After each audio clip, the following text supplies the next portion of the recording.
this is the way now. I'm traveling from Pakistan to Afghanistan, but I cannot speak loudly because the driver will be suspicious why I'm taking the movie.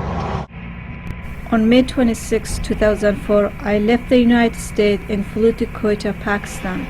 From Quetta, we drove to Kabul on the Chaman Highway, passing through the city of Kandahar, the spiritual home of Taliban. I am excited to enter my home country after 2 decades of absence. My aim is to go to Kabul, Bamyan, and Mazar-i-Sharif, the 3 places where Hazara were being massacred. I want to see the mass grave sites, see the victim families, the survivor of Taliban massacres and prisoners, and record their life stories. Massacres took place in Bamyan in 1998. Once the Taliban war in Bamyan, many males over the age of 13 were arrested and killed. The Taliban retook Bamyan in 1999. Their hatred of Hazara was so strong that they killed everyone they saw. This is the burial site of a family who lost 27 members during the Taliban. When I saw the family, I started crying for their loss and seeing their misery. The story of them reminded me of the story of my own family. We lost 26 members in the war. As a child, I always saw my aunts and my mother when they were getting together and crying for their loss.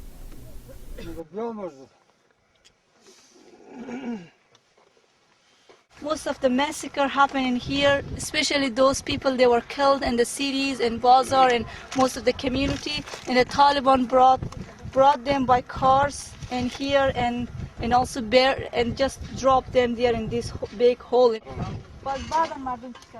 I talked with many eyewitnesses about the massacre they saw. Human Rights Watch estimated that up to 2,000 people were killed and most likely more in Mazar-i-Sharif.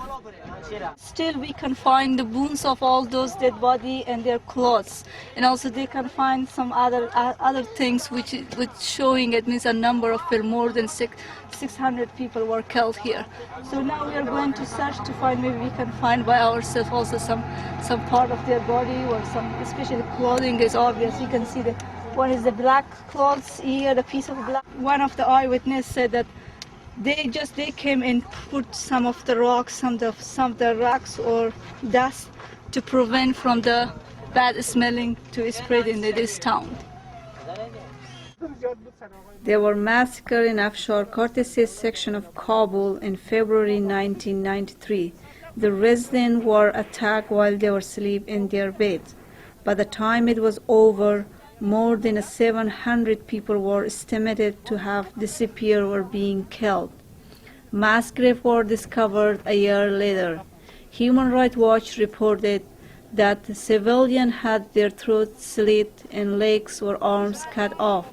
More than 1,000 were killed and disappeared.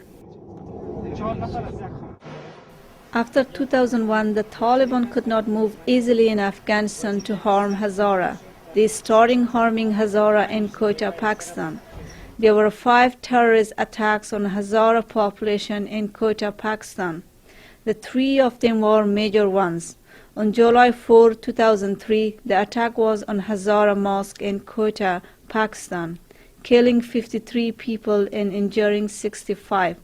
On March 2, 2004, there were another terrorist attack on procession of Hazara citizens in Quetta during Muharram, the holy month of Shia Islam.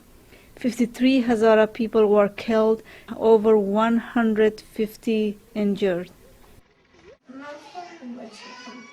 I met this woman in hospital Yakaulang, Bamyan. Her story reflects the story of many women I met. She was a widow woman, and the daily pressure, pain, memories, and torment that filled her mind at home and caused her to scream continuously and pass out. Her mind was not in the room with me. She was quiet and focused her gaze on one spot of hospital room wall. She was mostly unresponsive to my questions or those around her. Each of these women had a story of misery to tell me. All of them were widows and young orphan girls who lost their male family member during the Taliban era because they were Hazara. Their story shocked me. I was screaming and crying so badly that I had only tears to share with them. I could not believe what I was hearing from them. Each of their words were about loss, loss, loss. Each of their stories were screaming oppression and cruelty of Taliban against Hazara ethnic.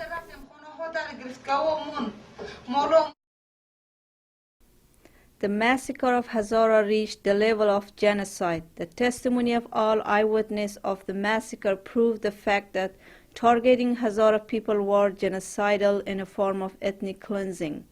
They even killed Hazara baby because they represented future Hazara. Hazara men were killed in front of their families and children to traumatize them.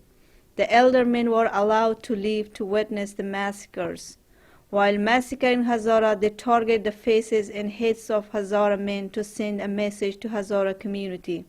They wanted to obliterate the faces of Hazara just like they wanted to obliterate the Hazara population.